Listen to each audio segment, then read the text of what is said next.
than I do. But it's only touching how to approach patients. I am 100% sure that all of you knows the questions whenever I present it. And we notice that excellent, outstanding people on paper and MCQs, whenever they come to an oral exam, they just jam, mental block. Sometimes we are trying to extract the information as much as we can, but because he was not really prepared for such moment. So the message is, take it easy. Leave the stress aside if you can. Rehearse, and this is very important. Rehearse with your colleagues, friends before attending such exams. And think that this is not like an MCQ. We are not going very deep in the knowledge because we don't have time. If I'm going to present for you 7 to 10 slides and I want the maximum of each, sometimes I even pass to the next slide if I discover that the resident or the fellow that they are stuck somewhere. So just take it easy. Say the knowledge that you know. Don't go very deep. We didn't require any deep knowledge in our exam. We need how to manage a patient in ER in clinic. So as I said, this will be an interactive session. I will show the slide. I need the feedback from you guys and maybe from our colleagues who are participating with us on the platform.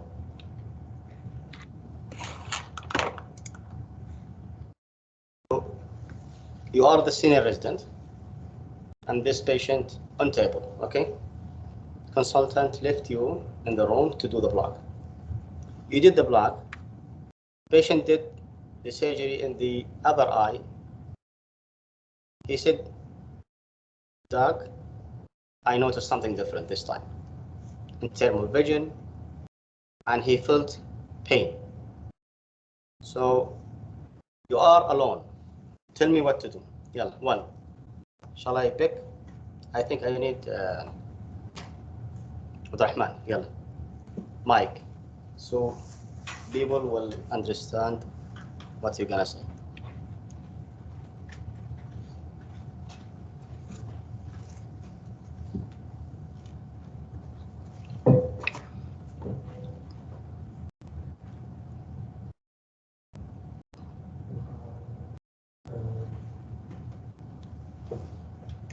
So I'll start by assessing his vision, if he's able to...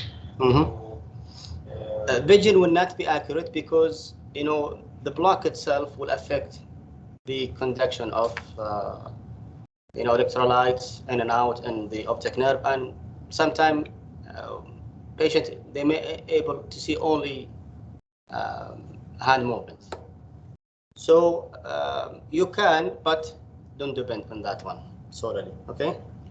And I will also palpate the globe to see if it extends. Okay, maybe a gentle palpation, or you can use pen tonometer, or if you have it. Okay, what next? And then also I will assess movement of the eye, but okay, it will be affected by the block. Okay, what else? And then I'll ask him about the pain, the severity. Is he having severe pain? What else? And, so what you are afraid of? That's your concern. For example, increased orbital pressure, bleeding, orbital bleeding. Okay, you may see it with proptosis. You know, you will see hemorrhagic bulging of the conjunctiva. So those will be toward if you have increase in the orbital space by hemorrhage. But the main concern here is perforation. right? So you need to have a fundus exam. Conduct immediately a fundus exam. Patient is already dilated, prepared for cataract surgery, let's say. So if you have indirect, go ahead, do it. If you don't have it, you may use the direct ophthalmoscope if it's available. Sometimes there is a hint that you put the patient under the microscope, move the eye in different direction. You will see the red reflex will change. And if there is already a vitreous hemorrhage inside and bleeding, you will see a red color shadowing in the corners surround. Beside, also the what Afford mentioned is the IOP will give sometime a hint about the situation. This exam. So what is it now?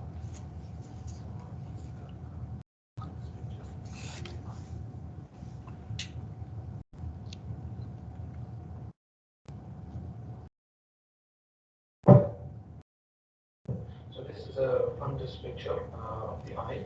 I can see there is area looks like a retinal break, and surrounded by areas of retinal hemorrhage. So you can see this clearer now. Okay, that Yes. means a high possibility that this is a perforation. Okay, so now the patient on table. You're the only physician available. What's next? I think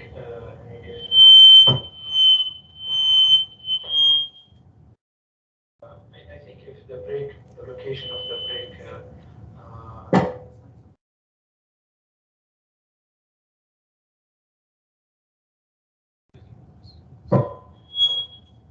so if the I would consider to do.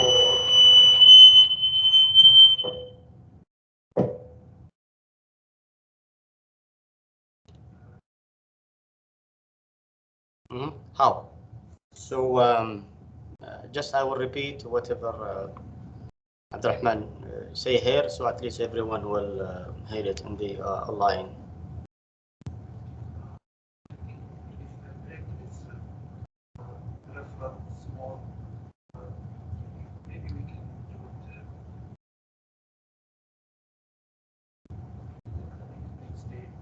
Mm-hmm.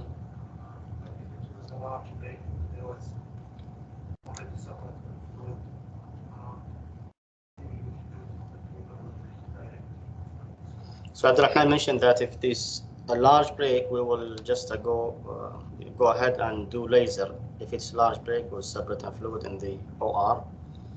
If it is small one, we may just postpone to the next day. So will you proceed with your cataract surgery? Mm-hmm.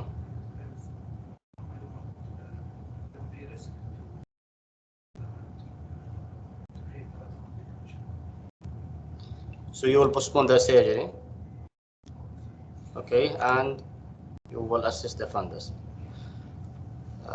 Anyone has different approach? So the most important thing you did not say it, which is counsel the patient. Tell him what happened, okay?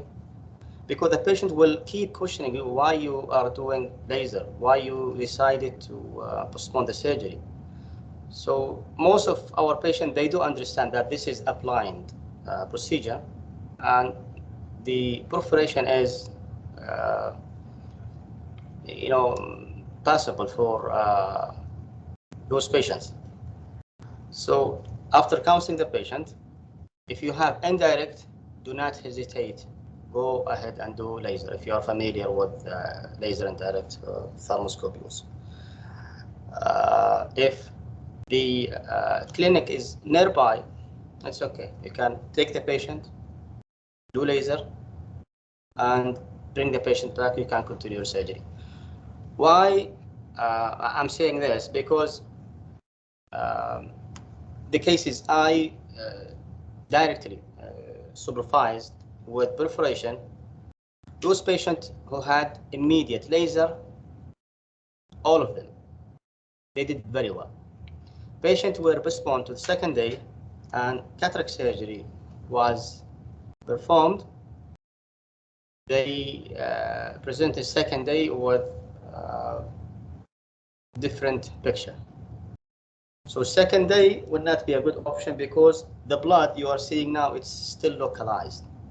Second day you will not see this blood in place. It is already disseminated, so there is no view to do the laser. This is one. You may say, I will do I will do cryotherapy, but cryotherapy, again, it's a procedure done usually in the OR and needs second block. But and also need visualization. But the important thing for those patients, if you can do laser, either with indirect or take the patient to the clinic, do laser and bring the patient back. You can carry on the surgery, yes. So what's happened in the cataract surgery? You are introducing fluid inside the eye. So this fluid will escape through the zenioles to the vitreous, right? This will cause more liquefaction of the vitreous. It will also, the movement in and out will cause movement with the high load as well. This will cause some pull over the retina, and this will invite more fluid to migrate under the retina and cause detachment. As I said, all the patients treated on table or they were taken to the clinic and laser was done, they did very well. Second day, they have hand motion vision despite their visual acuity before the surgery was 20/80, but the patient was prepared that this is the scenario going to happen. 1 week later, the patient is 20/25.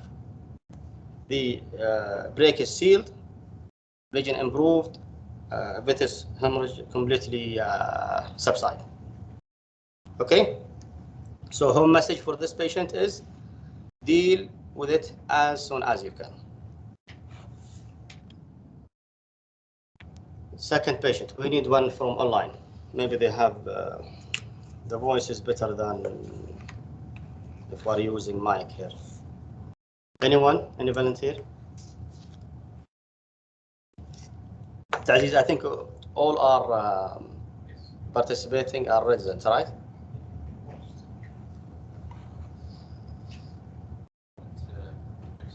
Mm? Let's see if there is any volunteer. Yara? Anyone raising his hand? Okay, get me Yara.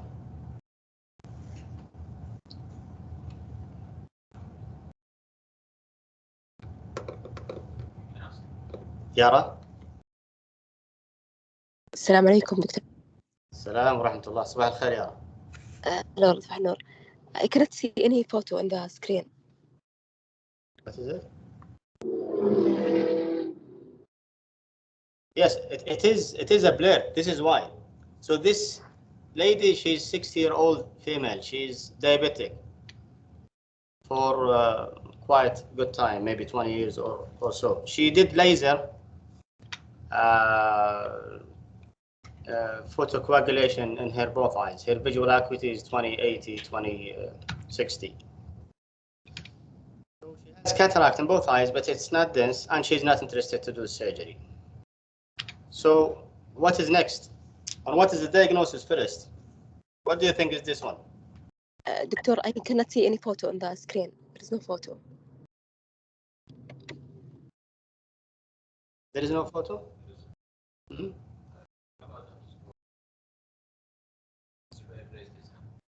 يلا زبير. Thank you يارا. السلام عليكم. زبير. السلام ورحمة الله. كيف حالك دكتور محمد؟ مرحبا حياك. تفضل. Okay, so 60-year-old female in case of diabetes, and during fundus exam, I can see in the fundus photo there is yellowish diffuse vitreous opacity obscuring the view to the fundus, and yeah, that's basically what I can see from this photo. The visual acuity is 2080, and she started was PRP 5 years ago. Cataract, but not interested in surgery. What is next? I will start with the complaint of the patient. Is she complaining of decrease in vision or any other symptoms? She's Then an old lady. She said her vision is okay. She noticed change in vision recently, but once you approach here, you have to tell her the full picture and what is the anticipation. And maybe you need to explain things maybe more serious. yes, Cataract, if she postponed, this is her own yes. decision. So I But will start. Yeah. so what is this one first? This looks like asteroid hyalosis, Okay. and I will examine full examination, checking the anterior segment for any signs of proliferative diabetic disease such as MVIs, and if I can see any view to the fundus, to check for any diabetic retinopathy, proliferative, and decide whether I can do laser photocoagulation PRP. She is Or in a hurry, Zubair. She is in a hurry. She wants whatever you can do, and she want to leave. yes, does she have any No examination? MVI. No MVI. This is the only fundus view that you can see, and this is actually my patient last week. Okay, so if there is no view to the fundus, I would do B scan just to make sure there is no traction or retinal detachment. And also, I would like to examine the other eye to see if there is any other findings in the other eye indicating active PDR. Good. She has same picture both eyes. Yes, it is usually unilateral, but also it's about 1/4 of patients they do have it in both eyes. Okay, so if there is no view both eyes, I would do a B scan. Okay, so B scan is good, but B scan will not tell you if there is any activity, right? Yes. Another option is doing fundus fluorescein angiography. Okay, she's in a hurry, an old lady. She doesn't want to wait, and this is exactly the scenario what happened. She refused to stay, and if I gave her an appointment, she did not come back. I will explain to her that. Okay, that's what I did, Zubair. So I just asked for autofluorescence, okay, fundus autofluorescence. And you can see here, I don't know if you can see the cursor of mine. Or... Yeah, I can see it. Yes. Okay, so you see, those are the previous PRP scars. You saw them? Yes, yes. Okay. These blackish, or let's say hypoautofluorescence, representing something blocking the underlying RPE, which is most likely blood, Hemorrhage. okay, yeah. Hemorrhage. And if you can see the OCT, you see there is there is traction. Yeah. Traction, yes, there is traction, which means also this is like diabetic epiretinal membrane. Maybe these are this is exactly at the macula.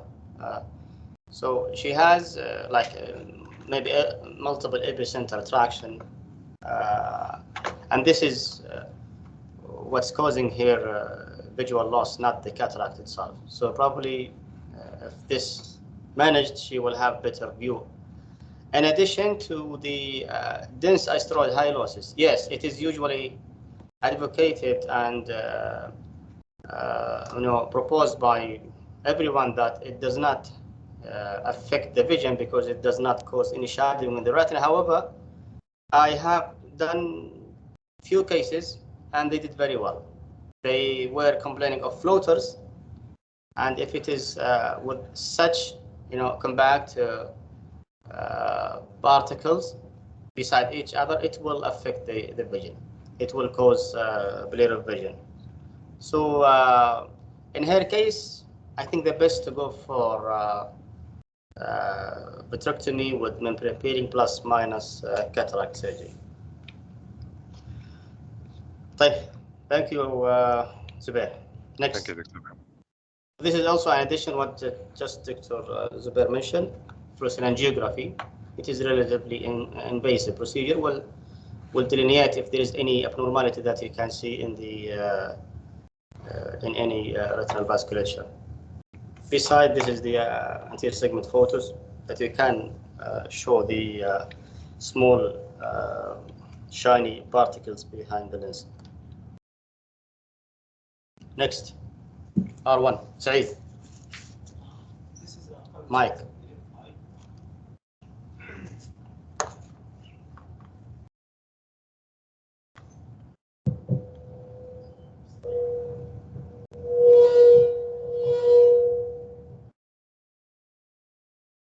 This is a fundus photo of the left eye. Sure. So this is one-eyed patient during routine exam. The left eye is no light perception, and this is his only good eye. Okay. As far as I can see, this He is diabetic, never received any treatment.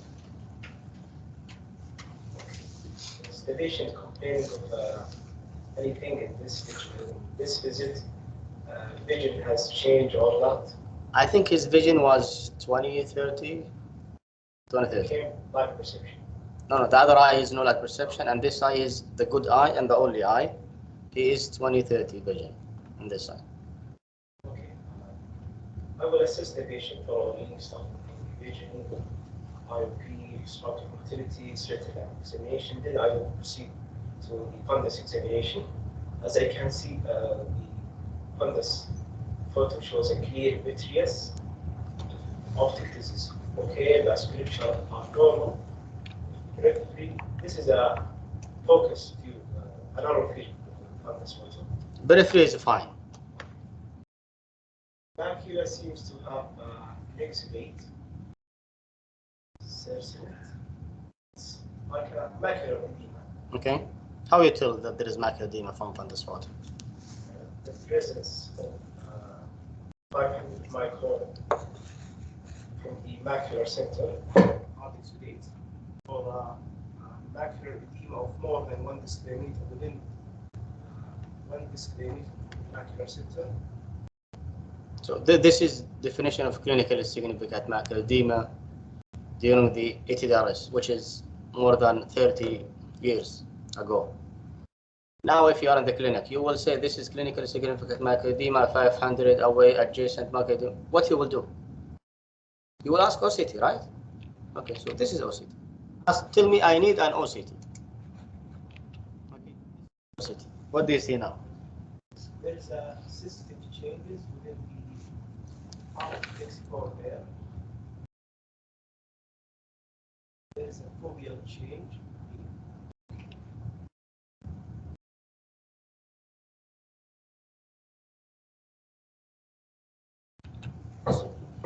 So yes, agreed. There's an inner retinal disruption.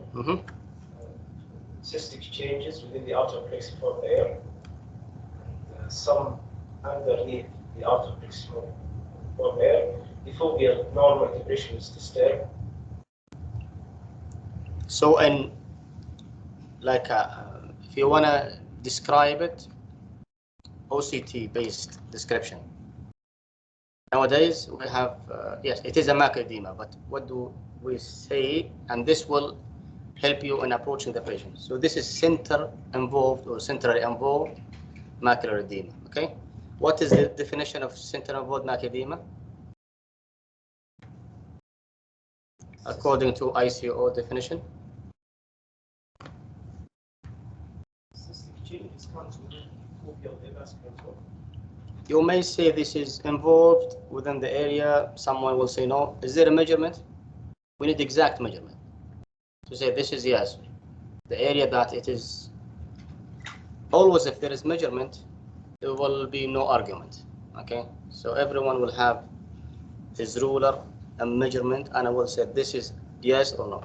So it's within the central 1 millimeter. Okay, if it's within this area, this is center involved. If it is outside this range, we say it is non-center involved. So this is, to agree, this is a center involved macular edema on the left eye, on one-eyed patient. What's next now? So, How you will approach this patient? Tell me the treatment. two options. Either to go to focal laser treatment Mm-hmm. or injection. And which one you will prefer? For this patient, since he's not having any other, Nothing. I would go for focal laser treatment. Okay, why not injection? Will injection help? What? It will help, definitely will help. Injection will regress the aneurysms and will decrease in drying the fluid. But think about the patient. Patient is one-eyed. So what if endophthalmitis happen? It is, yes, it is not common to see it, especially if you are, uh, using very strict sterilization measure, but still there is a possibility that this patient may have a complication with anti-VEGF. So beside also it is away from the fovea, so it will not affect the central vision. So only we did focal laser. Okay, 3 months ago. You can look at the heat map and the edema itself. You see, this is in 2 or 3 months. See how much was it and how it ended. Patient came yesterday. You can notice the date of 21 March. And even the hard date itself, it's even better. So we did second session of laser yesterday, and I'm sure this edema will subside. This will take us to the original, ongoing debate about whether to go only for injections or laser. If you decide and study your patient very well from different perspective, you will have the answer. So this patient is completely fitting the criteria which can give him maximum benefit and save him from complication. And you can notice the difference. Patient is very happy about the vision. You don't have to have frequent injection, because injection, you are not talking about single injection. So you inject today, you will bring him in 1 month from now, inject another time, and so on. How many injections you need, you don't know. But with focal laser, if you are able to hit exactly the microorganism, it will be a very successful treatment. Now, since we have our fellow here, Dr. Rahat, what is the parameters that you will use for focal laser? So I will use Mike, because there is people online. So the power will be 100. The spot size will be 100, and I will be using the focal laser lens. The intensity or the duration will be 10. Intensity. Good. 10, you may increase to 15. The power, you start with 100, you increase until you have an effect. Okay. Can you do focal laser, especially if the lesion is, let's say, away, but just keep leaking with hard exudate and reaching the fovea despite the location of the lesion is away? Sometimes I reach up to 500, 600 with focal laser. As long as you don't have effect, you are treating yourself. You're not treating the patient.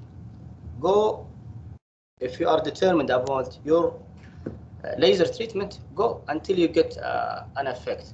Sometimes the lens, if there is a cataract, so this will be affecting your laser power, how much it will reach the retina.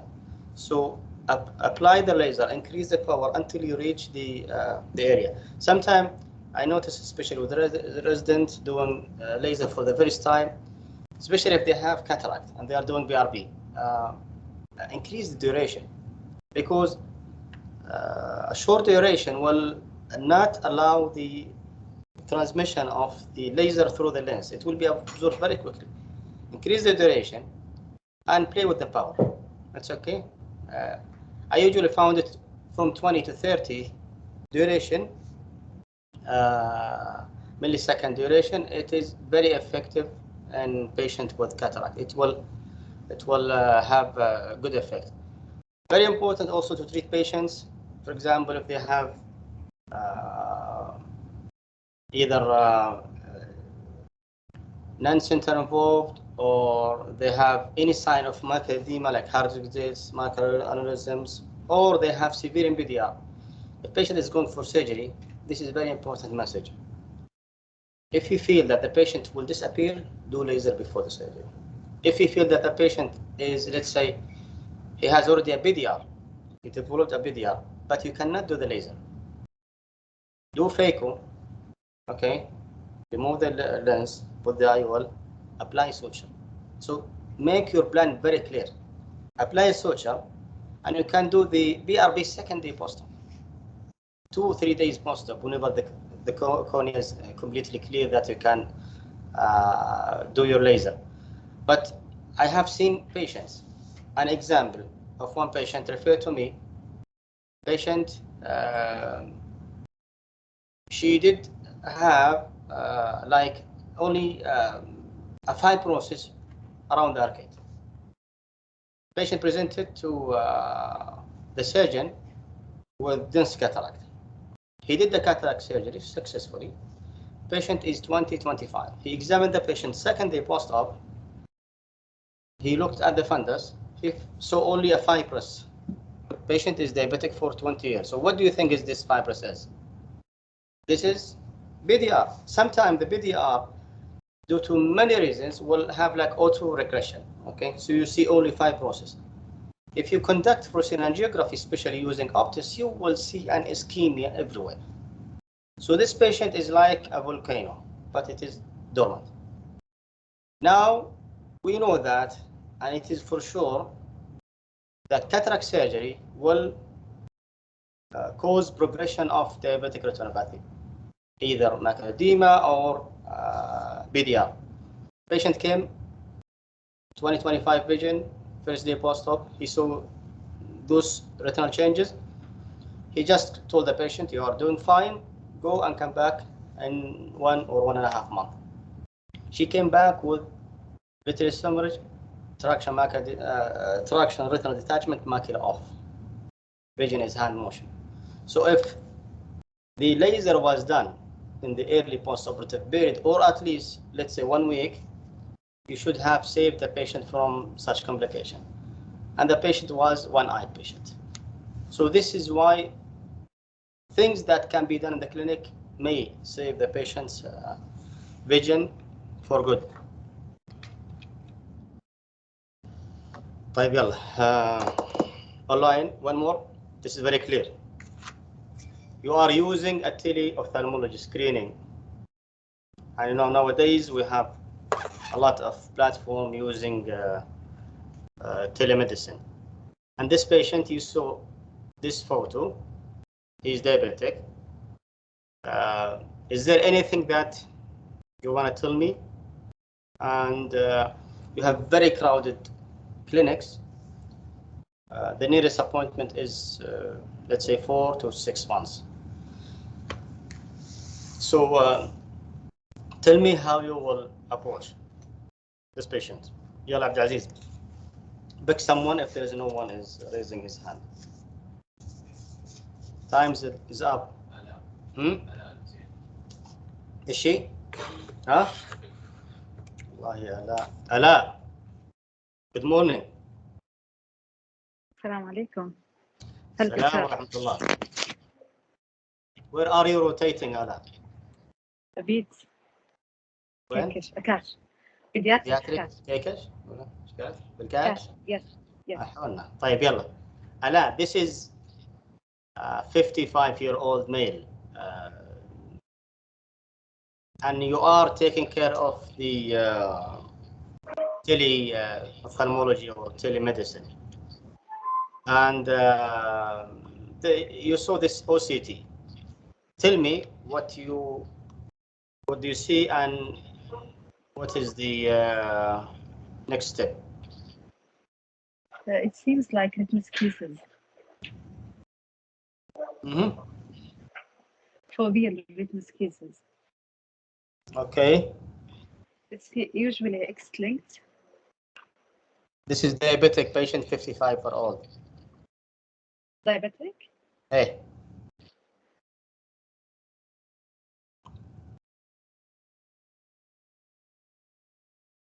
We have the separation of the inner. Yes, we have separation of the inner retinal layer, which goes with the retinal schisis. Do you see anything here? Epiretinal membrane. Epiretinal membrane. And the patient is diabetic. What is this? Because schisis, if you are describing schisis, you should see, let's say, very clean OCT. You will see just the cavities with septi. You don't see any other pathology. So if this is diabetic and you are doing diabetic screening. Yes. So it is macular edema associated with the epiretinal membrane, which has a tangential traction in the retina. Okay, so what is next? When you will book this patient? We didn't have an appointment, you know what? I would first check the vision and counsel the patient. There is no vision. You are doing telemedicine. Only photos will reach you. No patient. It is less likely to resolve with anti-VEGF, so he had to go through with the pars-plana vitrectomy with the membrane peeling. لا لسه الحين you are taking care only of the referrals, okay? Yes. There is no one beside you. You are in front of the computer. Yes. You will give appointment with Retina. You will not approach. Tell me when you will give appointment. And why? I would give as soon as possible to avoid drill, destruction of the retinal layer. Like, look here. Do you see anything abnormal here? So this is the disc and this is the retina. Anything here?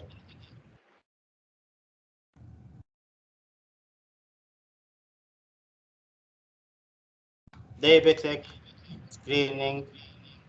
في شيء هنا؟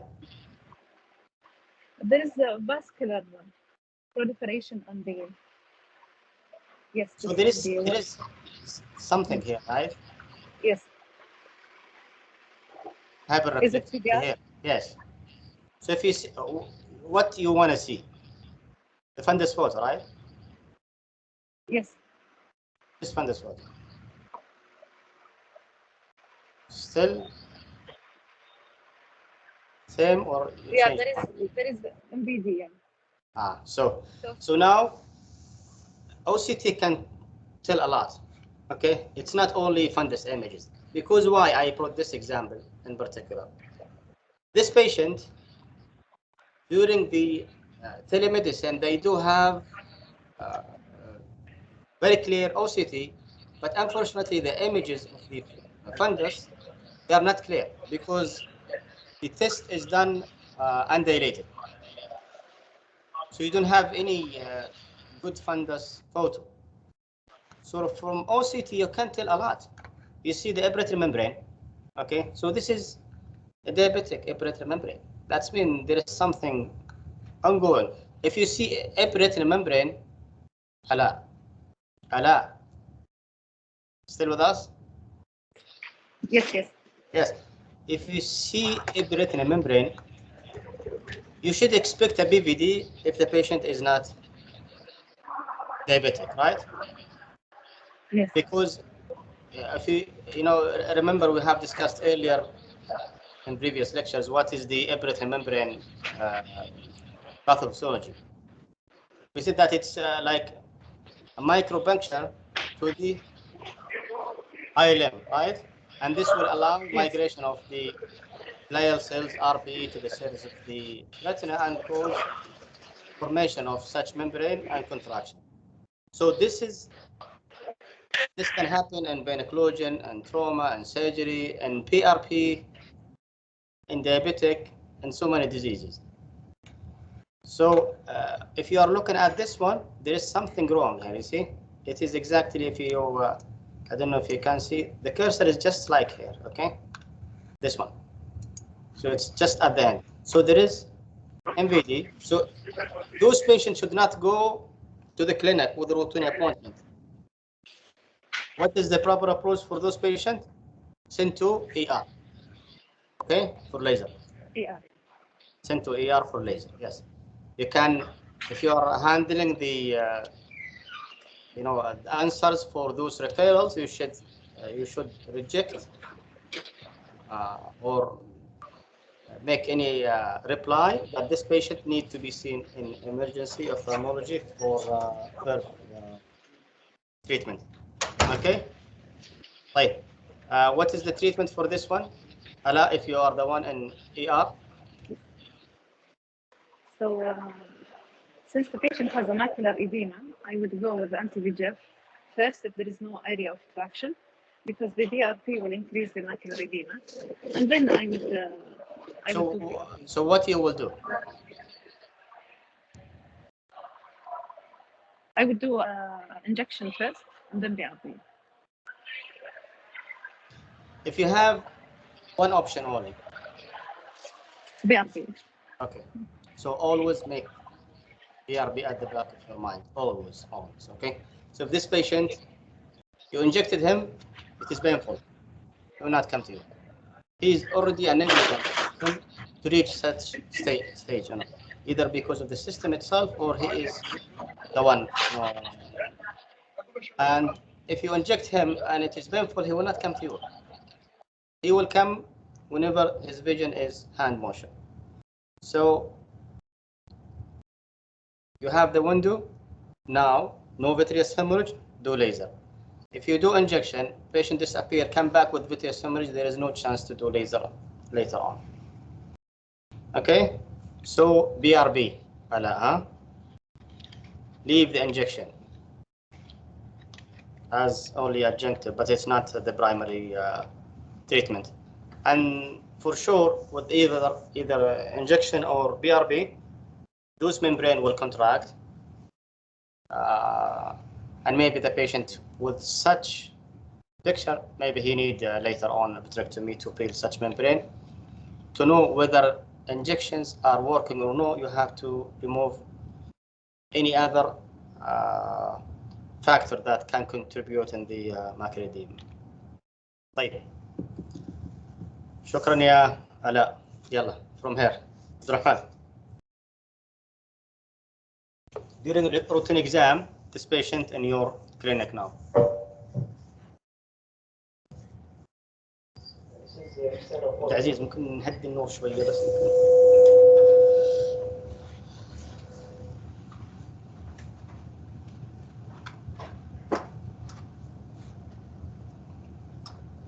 من ورا. هذيك. أيوه.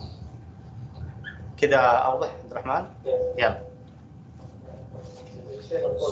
So this patient is a 60-year-old male. During routine exam, his vision is 25, no cataract. He is wearing +2 lenses in both eyes. Yeah, tell me, what do you see and what is your decision? I'm seeing fundus photo of the right eye, showing the clear media, normal macula on the disc, very clear almost. Show visually there is elevation, the retina, no movement, nothing, no interaction. So, what is your diagnosis? RRD. RRD. Okay. Patient is unlucky. You examine the other eye and you found the same thing. Both eyes.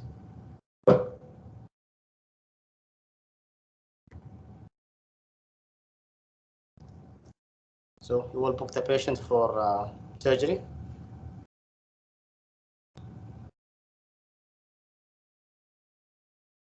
Same finding. Same finding the other eye, unfortunately. And he's wearing +2 as well, glasses. And the location is where here? Infero temporal side. Right. Aziz, tell me what you think. There is this area of white without pressure. Where? Temporal. This one? Temporal. I need just only this. What is this? To me, it looks like there's something, either it's RRP or a lesion underneath the retina that's causing an elevation. So I would have to do I would examine the patient with the. So Aziz mentioned that maybe a lesion, maybe an RRD. Ragad, she's not happy.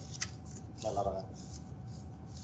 So the degenerative in these cases comes usually bilateral with inferior temporal applications. So it is, We can yes, from the description, describe it, Ragad.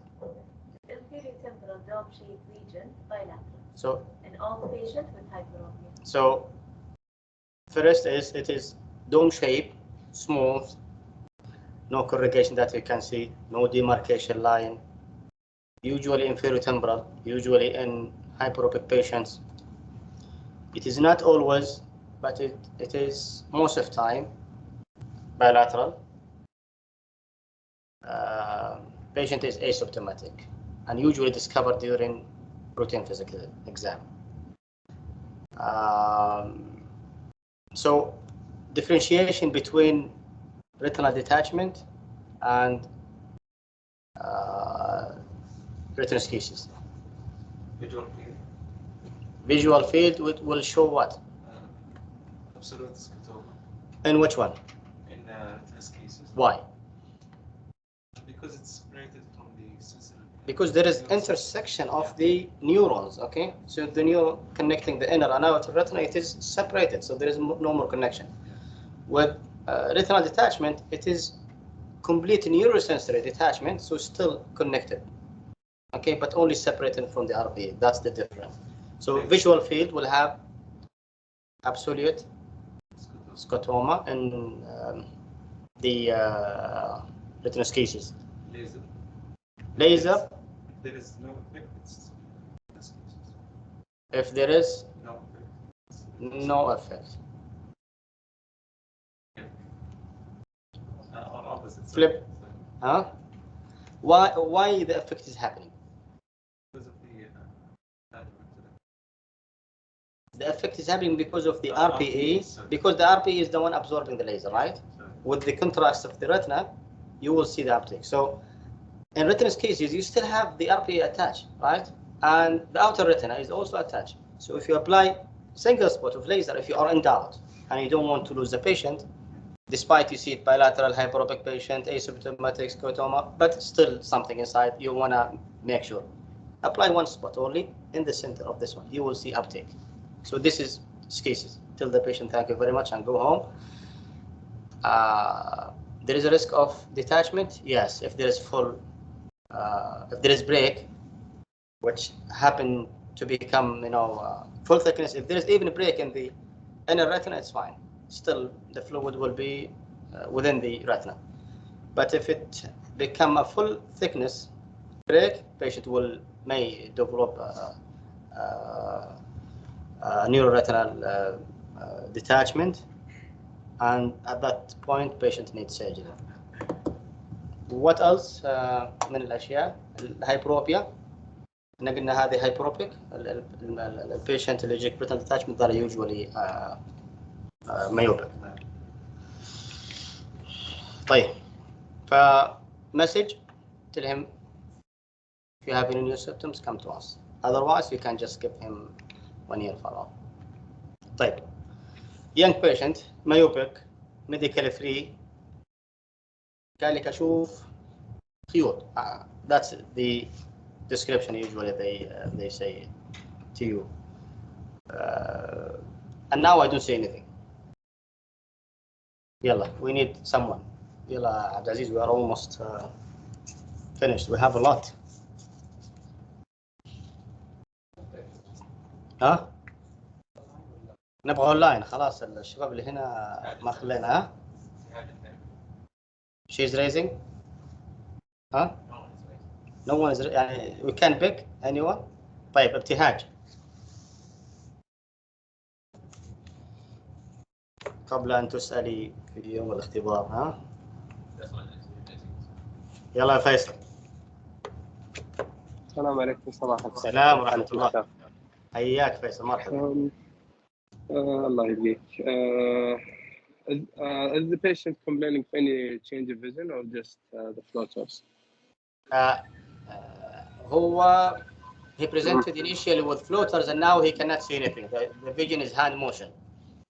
He did refractive surgery 5 years ago. Okay. So first of all, I'll do a scan to assess the possibility of retinal detachment.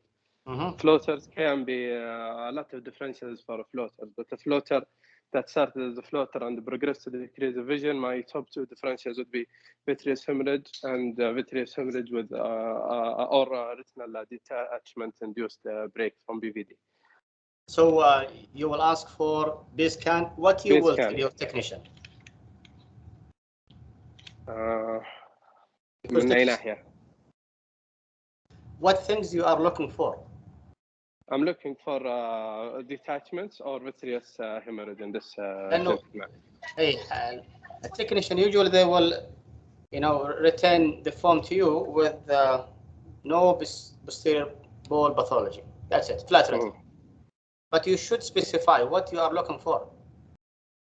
I'm looking for differentials for this hazy view, which would be vitreous hemorrhage and retinal detachment as on top of my list. No detachment, and there is vitreous hemorrhage. Anything else? But I'm not sure if the B scan would be that sensitive to detect an underlying retinal break in such patient. If there is, this is why. If you have a good technician and you do trust him, ask him, is there any BVD? They will tell you, because I assume all of them, they should be able to determine if there is BVD or not. And second thing, is there any break? So this patient has BVD, no break detected on B scan, and he is in your clinic now. What's next? You want to do something else, Faisal, besides what you have said? I want to examine the other eye and check for the monocular status of the patient. Is he monocular patient or he is single? I want to examine the other eye for any obvious or predisposing lesions for retinal breaks. I'm going to check for any obvious PVD on the other eye, any obvious vitreous pathologies or vitreous senescesis, early senescesis in this gentleman, which might guide me to think of syndromes or other things. طيب, ممتاز. So you're examining the other eye. This is very important. Rule out any peripheral lesion that need to be treatment. This will actually give you a hint that you may need to just follow the patient and make sure nothing will happen. So this patient in your clinic now, what is next? When you will see him, or you will just say go home زي الريتنس cases ولا I will see him frequently. I'll check how an exam. How frequent? Depending on my first exam. If my first exam, the likelihood of a break is very low and the patient is not monocular, I can observe him for giving at his young age. I can observe him for let's say every 1 month or 2. But if if there is PVD and he is monocular patient, I might progress with PPV, and he needs, for example, faster rehabilitation. This patient is, the other eye is 20/20 vision, and this eye is hand motion. There is, you did not see anything on B scan, and you gave him 1 month. Okay. No, I'll at the beginning I should see him more frequently, every weekly, let's say, for the first month. Then I can delay it after that. So, what is the percentage that this patient has break? Around 70%. Around 70. So if there is 70% chance that this patient is having break, you should see him maximum weekly. If I prefer usually within the first, let's say, the beginning of the follow-up, you see him 3 to 4 days, okay? And he should report any change of his vision.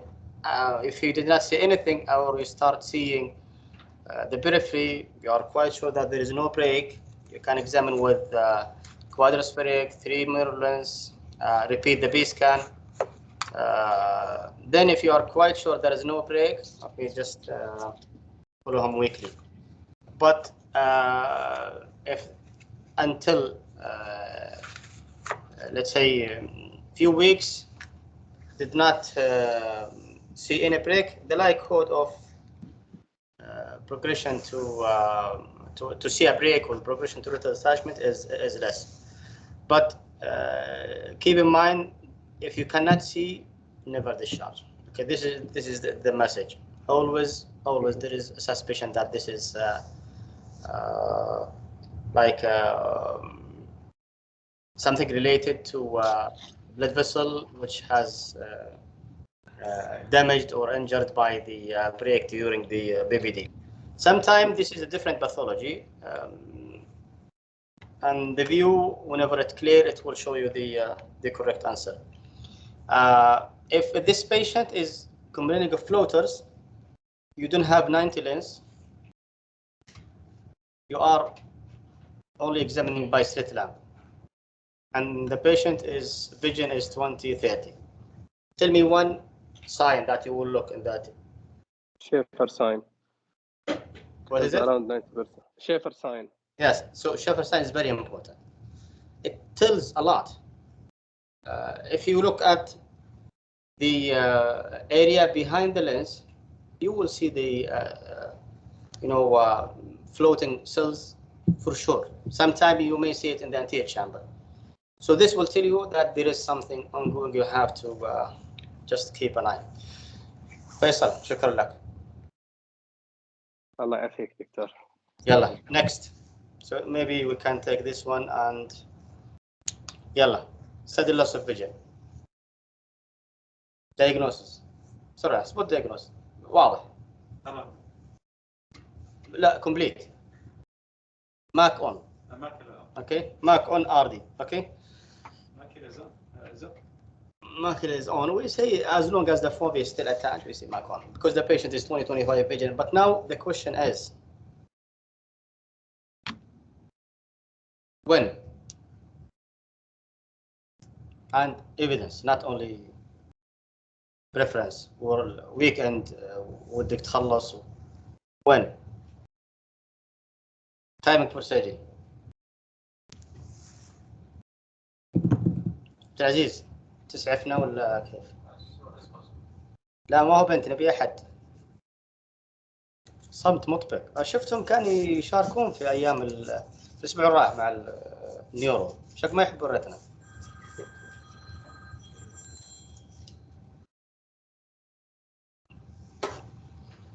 اللي ها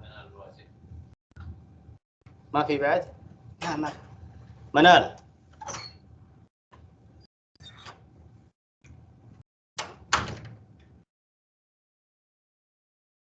ما في احد. طيب يارا يلا أروى جايين هيك ها؟ انت تقبل ما بس اشوفك انا جاي. يلا يارا.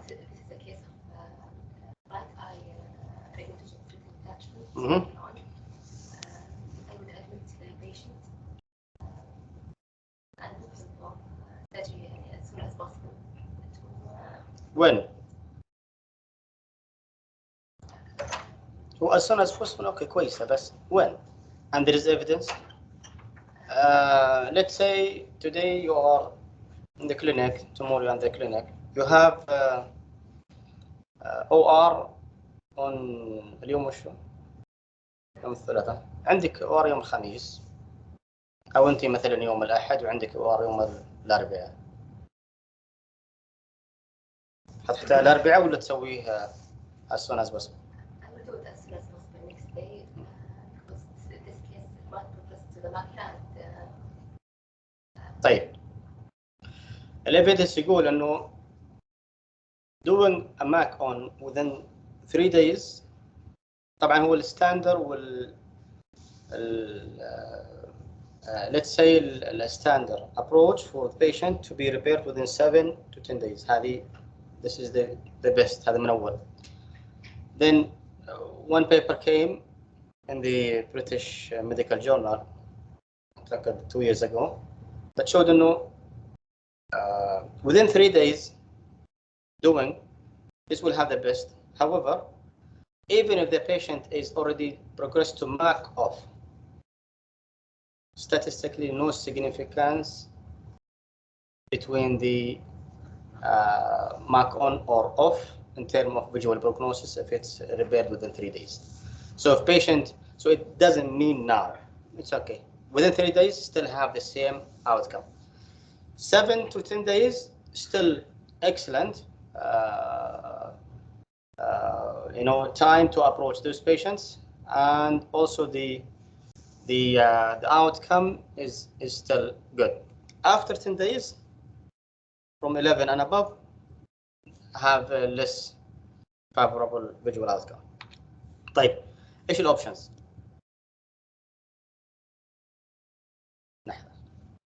أروى. Tell me surgical options you can consider in patient with RLD. BBV. طيب this patient is 35.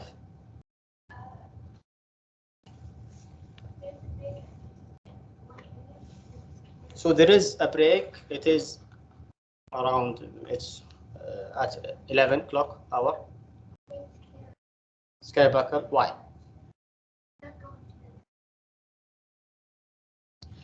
So skybuckle an option, but why you in favor of skybuckle?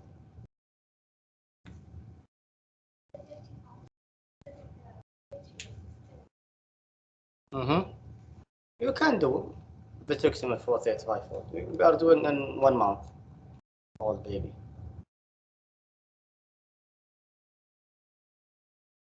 Progression of cataract, is it higher in vitrectomy or skybuckle?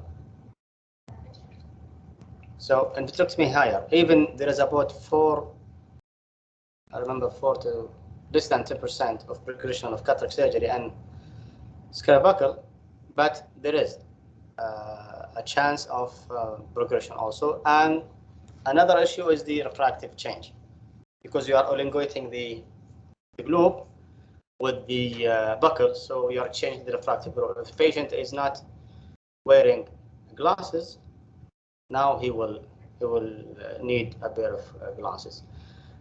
People above 40, they will like it because you are inducing myopia, so they can read with this eye without glasses. But there is another non-invasive, relatively non-invasive. صح؟ Pneumatic telephthimolgy, صح? You can do it. It's office-based procedure. Success rate is, I did collected the cases during my fellowship in KKH. They were comparable to the international range of success rate, which is about 70%. And the final outcome is not affected by the primary procedure, meaning if you have done pneumatic telephthimolgy, failed, you did vitrectomy, the final outcome is not affected by if you have decided from the beginning to do vitrectomy or scalp outcomes. It's the same. So now, how much you will inject or what you will use in pneumatic telephthimolgy?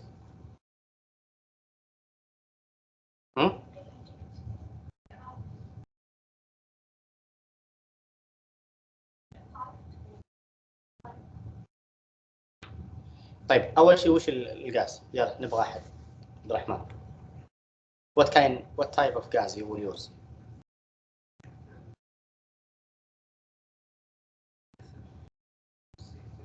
Abd Rahman is saying SF6 or C3F8. So SF6 will, what is the expansion? Maximum expansion, how long? It stays for, let's say, 10 to 14 days, but the maximum expansion, when? 18 what? The maximum expansion in duration. So when do you expect the bubble to reach the maximum expansion? It is about 1 to 1.5 days. You will see the maximum expansion. خلينا نقول the peak of the expansion of the bubble. C3F8, the maximum expansion will be around 3 days. فلو جاك ليش هذه مهمة؟ تحتاج تجيب المريض تتأكد ان الاي بي is okay within this duration. لو جاء second day post op هو C3F8 والاي بي is fine, then you discharge him for 1 week or 2 week follow up. حيرجع very high IP in second day. الاكسبانشن مهمة جدا عشان تعرف متى تجيب المريض. طيب how much you inject and how much this will expand. The C3F8 will expand double the size. Huh? C3F8 will expand 4 times. فالامount اللي injected من ال C3F8 is less than SF6 لأن هناك expansions فقط double. We inject around maybe 0.5 of the SF6 and we inject about 0.2, 2.5 من C3F8. What is the percentage?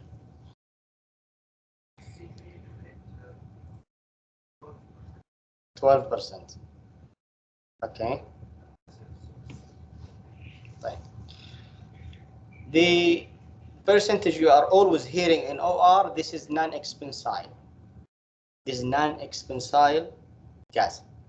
عشان كذا احنا بالعمليات we keep the globe in the isotonic pressure. So we titrate the pressure on the desired pressure that we are looking for. And we suture or close the eye on this pressure. But the one injected in the clinic for pneumatic retrovaxia, this is a pure gas, so 100% gas.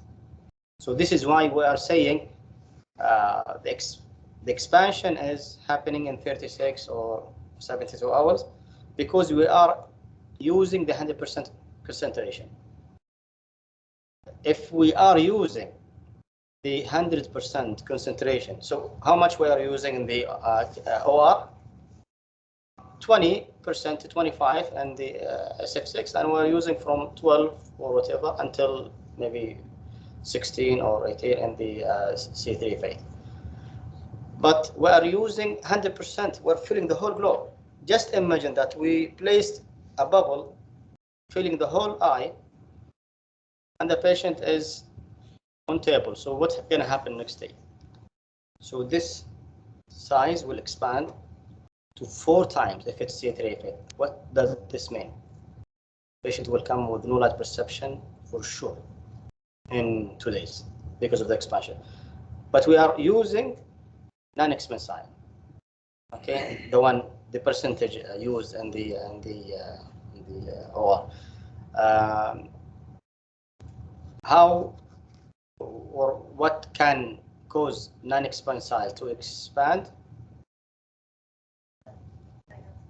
High altitude or sudden rising in the height, like airplanes. Okay, and I have patient. Luckily, nothing happened, but he did develop very severe pain. This is also a message. لا تأمن حتى الأير لا تأمنه في flight. I did for him silicone ore removal and air fluid exchange. Imagine after 5 days. الاير طبعا احنا نقول دائما 3 to 5 days maximum غالبا يروح. بعض الحين ما يروح. For I think reasons related to the patient himself, systemic, general situation, blood in the eye. He traveled on day 6. He experienced, he said, the worst ever headache and pain in his eye and complete blackout. He cannot see anything from that eye for 1.5 hours. The moment he landed, start to have like return of some of the vision, and I sent him to someone. He examined, he found 30 to 40% of air bubble inside. Just imagine air. So this is why even air, always an instructor patient, never try until you see a complete disappearance of the bubble. Okay, so other option, buckle. Sahila, either segmental if you are able, or you can place 360 band. طبعا all generation using the indirect, it need manipulation, it need synchronization with other hand.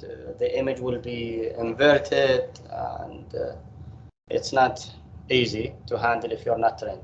Now the new approach is to use chandelier light under the microscope. Okay, so it's a new way of doing such cases by inserting only chandelier light and doing the buckle under the microscope.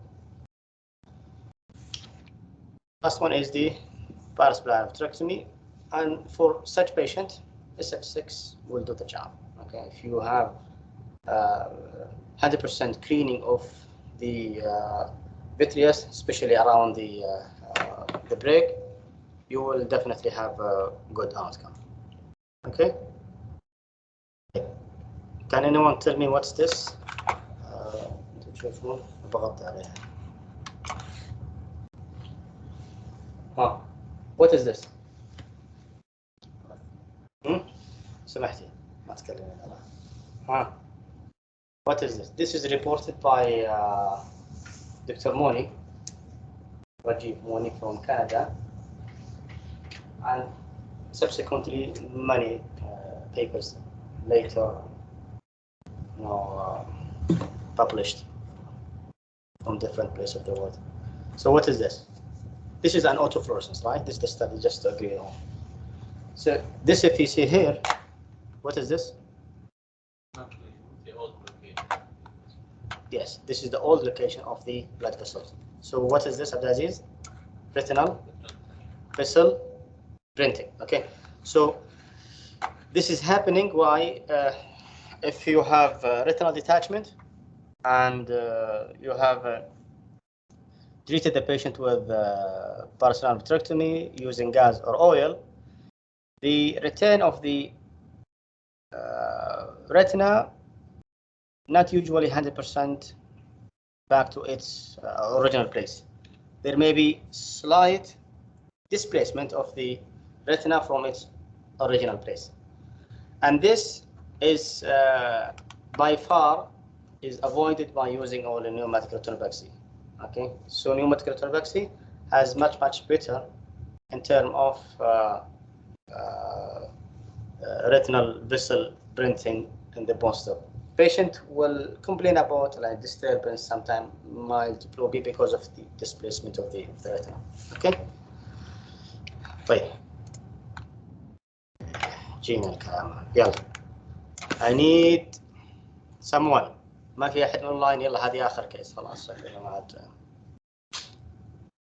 طبعا to cover all retina no way. If we spend 1 month no way.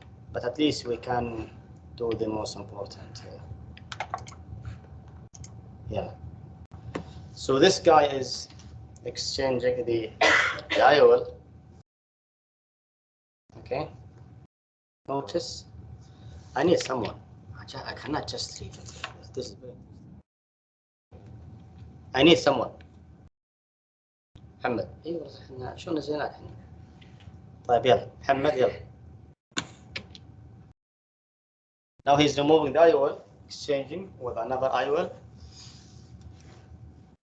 See what happened?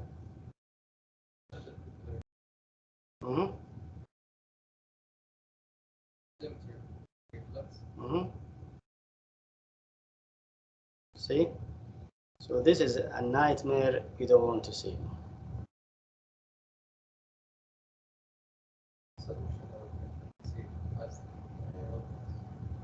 So you see here? See what's gonna happen? See, there is gush of fluid. See? So what do you think is happening? So suprachoroidal or expulsive hemorrhage. Okay. So I quote this video from Cataract Coach channel on YouTube. And now tell me what are the risk factors for suprachoroidal or expulsive hemorrhage? Patient-related risk factor like hypertension and controlled blood pressure, age. So just divide it. It can be systematic or systemic related, or the other thing is the ocular. Then we can see intraoperative and postoperative. Maybe this way will be easier. طيب, systemic hypertension, blood pressure. Very obese patient. Obese. Shortening as they will have higher positive pressure. Okay. What else? Atherosclerosis. Yeah. Advanced age. Yes. Okay. Anticoagulants. Okay. What else? Let's say what are the ocular? Glaucoma. Especially uncontrolled. Okay. High myope. What else?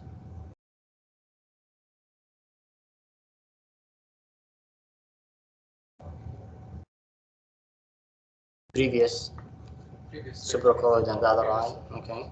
What else? Lung procedures or complicated. So intraop, what do we have? Yeah, we have to finish because the clinic is already started. Patient positioning, patients have a sudden increase on the positive pressure. Sudden hypotony, for example.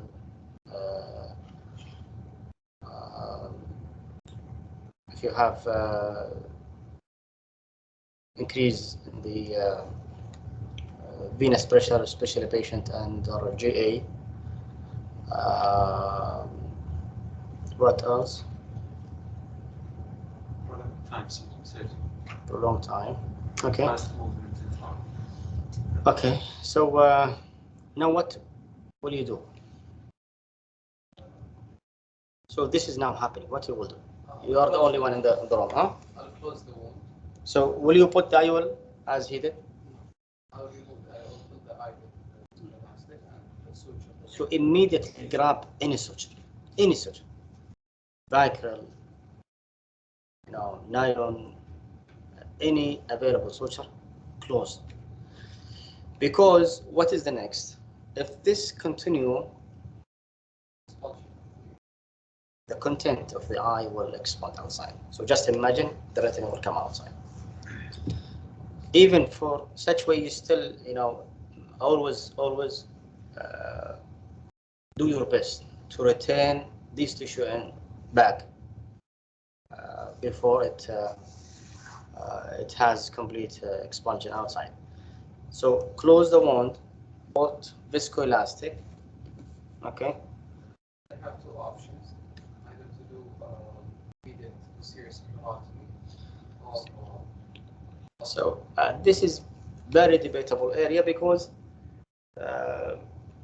what are the if you are talking about only expulsive but without tissue expelled outside. So in this type of complication, close and leave the patient. That's it. If you have expulsion, that's the time you need to go and drain and push the expelled part inside the eye and close. Okay, but if you have only choroidal detachment, there is no more complication. Stop at this point. Okay, and plan the patient in the post-operative time. So let's say that this is so this guy was, I think he started to suture, but you see what happened. See, blood came, then he is also insisting he went inside again and he's removing. This will risk the patient. Believe me, planning the patient in a timely manner will give better outcomes than just rushing for providing very maybe risky steps. So the plan has to be like staged so you can give the patient better outcome. Some of the patient end by 20/30 vision if you have done the proper way or proper approach, and some of the patient may end with no light perception. This is scenario one. Next day or 2 days after. This is the B scan. What do you see? يلا شباب يلا واحد يلا. What do you see more? It's a kissing choroid. So kissing choroid is an indication to go and drain. Okay, regardless it's liquefied or not liquefied. This is indication. Okay, what are the indications? Untolerated pain, very high IP, very shallow AC with the lens corneal touch. All of these are indication to go and intervene. If you have this patient and what is it now?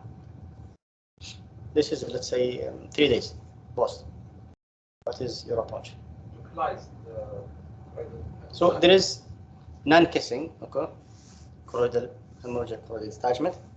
So what is next?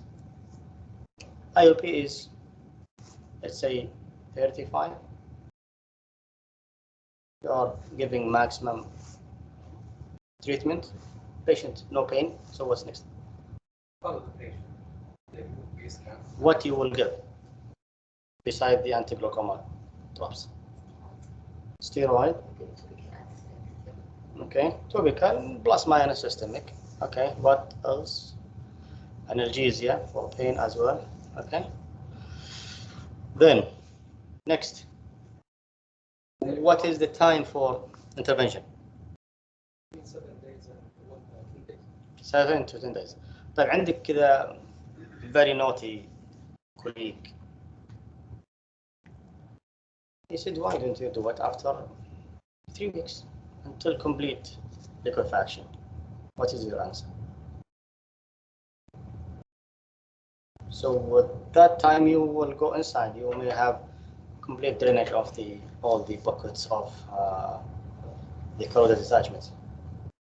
5-7 days. Let's postpone it. You have a trip to Madrid. Go and enjoy and come back. Why? Any rationale? Okay, so what? It's under the choroid, so it's not under the retina.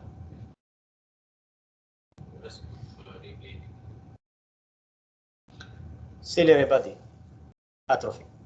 If you have prolonged detachment from the choroid, it will cause ciliary body atrophy, and eventually the patient will develop hypotony, phthisis, and the eye will be lost. So you have a time that you need to balance when to intervene, not to rush, and not to be, very late.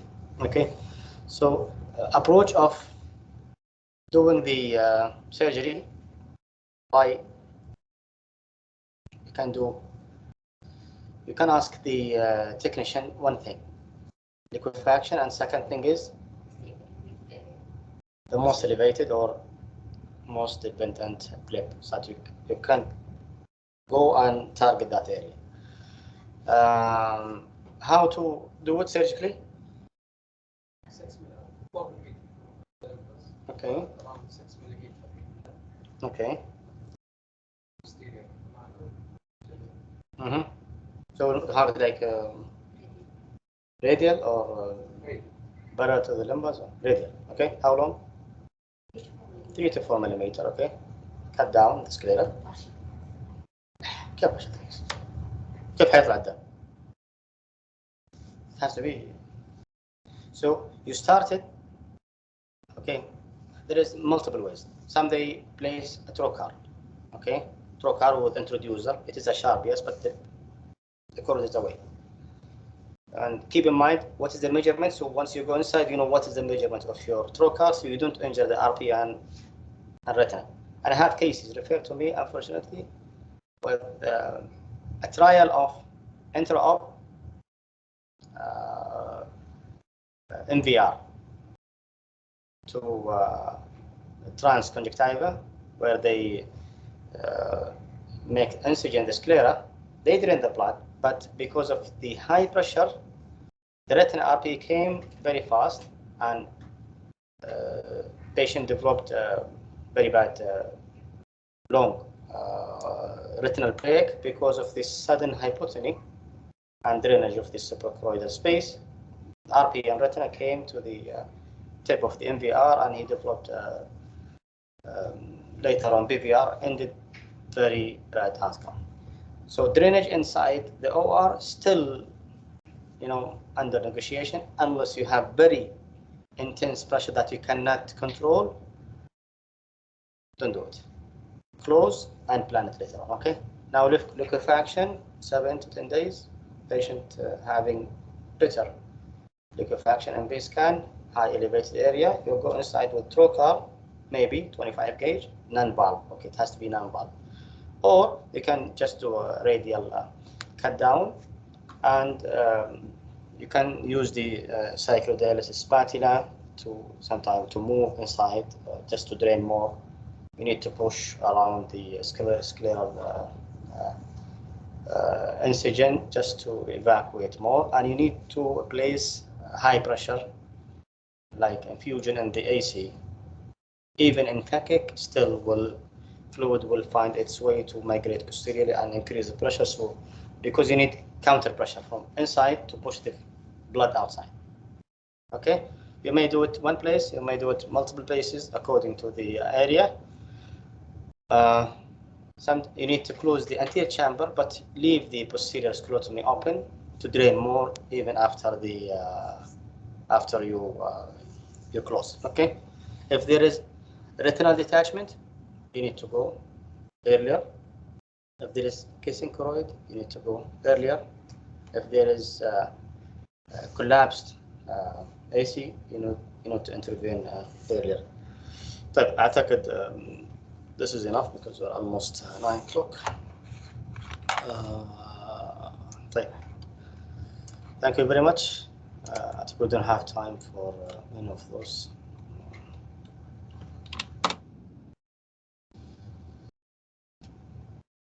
Thank you for attending.